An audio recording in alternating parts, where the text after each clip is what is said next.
പാനീയങ്ങൾ ഉപേക്ഷിക്കുന്നതിലുപരി മനുഷ്യന്റെ ഇച്ഛകളിൽ സ്വയം നിയന്ത്രണം പുലർത്തുന്നതാണ് ഇസ്ലാമിലെ വ്രതാനുഷ്ഠാനമെന്ന് ജമാഅത്തെ ഇസ്ലാമി സംസ്ഥാന കൂടിയാലോചന സമിതി അംഗം ജമാൽ പാനായിക്കുളം.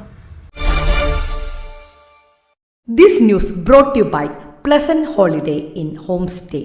ശാന്തസുന്ദരമായ താമസ സൗകര്യവും സ്വന്തം ഫിഷ് ഫാമിൽ നിന്ന് മീൻ പിടിക്കുന്ന ഒരു അനുഭവവും നിങ്ങൾക്ക് തരുന്നു.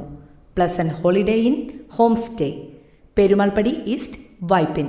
അന്നപാനീയങ്ങൾ ഉപേക്ഷിക്കുന്നതിലുപരി മനുഷ്യന്റെ ഇച്ഛകളുടെ മേലുള്ള സ്വയം നിയന്ത്രണമാണ് ഇസ്ലാമിലെ വ്രതാനുഷ്ഠാനമെന്ന് ജമാഅത്തെ ഇസ്ലാമി സംസ്ഥാന കൂടിയാലോചന സമിതി അംഗം ജമാൽ പാനായിക്കുളം പ്രസ്താവിച്ചു. എടവനക്കാട് HAHSS ഓഡിറ്റോറിയത്തിൽ ജമാഅത്തെ ഇസ്ലാമി വൈപ്പിൻ ഏരിയ സംഘടിപ്പിച്ച റമദാൻ പ്രഭാഷണ പരിപാടിയിൽ സംസാരിക്കുകയായിരുന്നു അദ്ദേഹം. വിശക്കുന്നവരുടെ വിശപ്പ് അനുഭവിച്ചറിയുക കൂടിയാണ് വിശ്വാസികൾ ഒരു മാസത്തെ വ്രതാനുഷ്ഠാനത്തിലൂടെ നേടിയെടുക്കുന്നതെന്നും അദ്ദേഹം തുടർന്നു പറഞ്ഞു.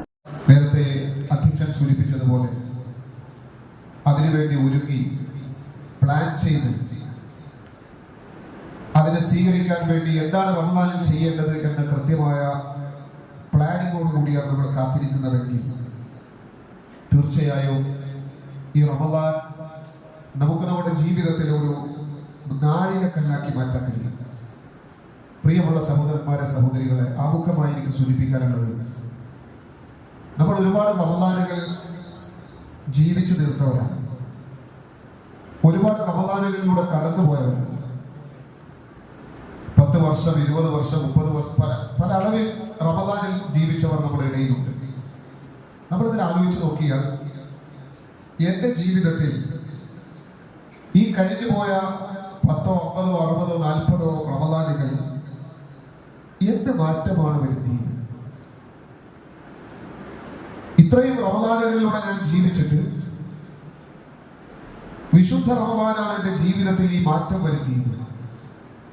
ഇന്ന വർഷത്തെ റമദാൻ മുതലാണ് എൻ്റെ ജീവിതത്തിൽ ഞാൻ എന്റെ സ്വഭാവം എന്റെ ജീവിതത്തിലേക്ക് ചേർത്ത് വെച്ചത്. ഇന്ന റമദാന് ശേഷമാണ് എനിക്കുണ്ടായിരുന്ന ഇന്ന ദുശ്ശീലങ്ങൾ, ദുസ്വഭാവങ്ങൾ ഞാൻ മാറ്റിവെച്ചത് എന്ന് വിശുദ്ധ റമദാനെ വെച്ച് നമുക്ക് പറയാൻ കഴിയുമെങ്കിൽ നമ്മൾ ഭാഗ്യവാന്മാർ, ഭാഗ്യവതികൾ. പ്രിയമുള്ള സഹോദരന്മാരെ, സഹോദരികളെ, ഈ വരുന്ന വിശുദ്ധ റമദാനിൽ ജീവിക്കാൻ അല്ലാഹു നമുക്ക് തൗഫീഖ് നൽകിയാൽ നമുക്ക് നമ്മുടെ ജീവിതത്തിൽ ഒരു മൈൽ സ്റ്റോണായി, ഒരു നാഴികക്കല്ലായി റമദാനിനെ മാറ്റാം. Jamaat-e Islami Vypin area president KM Tariq അധ്യക്ഷത വഹിച്ചു.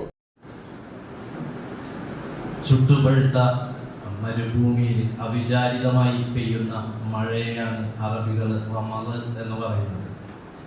ആ നിലക്ക് അള്ളാഹുവിൻ്റെ അനുഗ്രഹങ്ങളുടെ പെരുമഴക്കാലമാണ് റമദാൻ. അള്ളാഹുവും അവൻ്റെ റസൂലും റമദാൻ്റെ പുണ്യത്തെക്കുറിച്ചും അനുഗ്രഹത്തെക്കുറിച്ചും ഒരുപാട് പറഞ്ഞിട്ടുണ്ട്.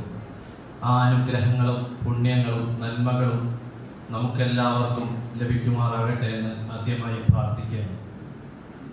പരിശുദ്ധ റമദാൻ സമാഗതമായിരിക്കുന്നു. ഇനി 3-4 ദിവസങ്ങൾ മാത്രമാണ്. ഒരു സത്യവിശ്വാസിയെ സംബന്ധിച്ചിടത്തോളം റമദാൻ ആവേശമാണ്, അവൻ്റെ ശക്തി സ്രോതസ്സാണ്, അവൻ്റെ വീണ്ടെടുപ്പാണ്. സ്വയം തിരുത്തി തെറ്റുകൾ പാപമോചനം തേടി കരുത്താർജിച്ച് തിരിച്ചു വരാനുള്ള ഒരു സന്ദർഭമാണ് റമദാൻ എന്ന് പറയുന്നത്. നമുക്കറിയാം, നമുക്കെല്ലാം ജീവിതത്തിൽ ചില പ്രത്യേക ദിവസങ്ങൾ വളരെ പ്രധാനപ്പെട്ടതായിരിക്കും. നമ്മുടെ വിവാഹം, അല്ലെങ്കിൽ നമ്മുടെ മക്കളുടെ വിവാഹം, നമ്മളൊരു പുതിയ വീട് താമസം ആക്കുന്നത്, ഇതൊക്കെ ജീവിതത്തിൽ വളരെ പ്രധാനപ്പെട്ട സംഗതിയായിരിക്കും. ഇതിനൊക്കെ വേണ്ടി നമ്മൾ ഒരുപാട് ദിവസങ്ങൾ തയ്യാറെടുക്കും. ഒരു ഉദാഹരണമാണ്, നമ്മുടെ ഒരു മകളുടെ കല്യാണമാണെങ്കിൽ നമ്മൾ അതിൻ്റെ ആഭരണങ്ങൾ തിരഞ്ഞെടുക്കുന്നതിന്, അതിൻ്റെ വസ്ത്രത്തിന്, അതിൻ്റെ ഹോള് തിരഞ്ഞെടുക്കുന്നതിന്, അതിന് വേണ്ട വിഭവങ്ങൾ അത് കാറ്ററിംഗ് കമ്പനിയെ ഏൽപ്പിക്കുന്നത്, വിളിക്കേണ്ടവരുടെ ലിസ്റ്റ് ഉണ്ടാക്കൽ, അങ്ങനെ വളരെ ദിവസങ്ങൾക്ക് മുമ്പ് തന്നെ നമ്മളുമായി ബന്ധപ്പെട്ട കാര്യങ്ങൾക്ക് നമ്മൾ പരിശ്രമം തുടങ്ങും. നമ്മൾ അറിയേണ്ടത് റമദാനുമായി ബന്ധപ്പെട്ട് അള്ളാഹു അവൻ്റെ അനുമതിയോടെ ആകാശലോകത്ത് വളരെ വലിയ ഒരുക്കങ്ങളാണ് നടത്തിക്കൊണ്ടിരിക്കുന്നത്. നമ്മളൊക്കെ നീണ്ട ഒരു ഹദീസിൽ പഠിച്ചിട്ടുണ്ട്. ഗർജിക്കുന്ന തീതുപ്പുന്ന നരകത്തിൻ്റെ വാതിലുകൾ അടക്കപ്പെടുന്നു, സ്വർഗത്തിൻ്റെ വാതിലുകൾ മലർക്കെ തുറക്കപ്പെടുന്നു. അതിൻ്റെ പരിമളവും സുഗന്ധവും കിലോമീറ്ററുകൾ കണക്കിന് വ്യാപിക്കുന്നു. ഓരോ ദിവസവും റമദാനിൽ രാവിലെയും ഉച്ചയ്ക്കും വൈകുന്നേരവും നന്മ ചെയ്യുന്നവരെ പ്രചോദിപ്പിക്കാനായി നന്മയിലേക്ക് മുന്നോട്ട് വരാൻ മലക്കുകൾ വിളിച്ചു പറഞ്ഞുകൊണ്ടിരിക്കുന്നു. അതുപോലെ നമ്മളെ തെറ്റിലേക്ക് കൊണ്ടുപോകുന്ന പിശാചുക്കളെ ബന്ധിക്കപ്പെടുന്നു. അങ്ങനെ വലിയ വലിയ ഒരുക്കങ്ങളാണ് അള്ളാഹുവിൻ്റെ അനുമതിയോടെ ആകാശലോകത്ത് റമദാൻ എന്ന മെഗാ ഇവന്റിനു വേണ്ടി നടന്നുകൊണ്ടിരിക്കുന്നത്. സെക്രട്ടറി PA അബ്ദുൾ ജലാൽ സ്വാഗതവും കൺവീനർ AP മഹമ്മൂദ് നന്ദിയും പറഞ്ഞു. മുഹമ്മദ് ഇർഫാൻ ഖുർആൻ പാരായണം നടത്തി.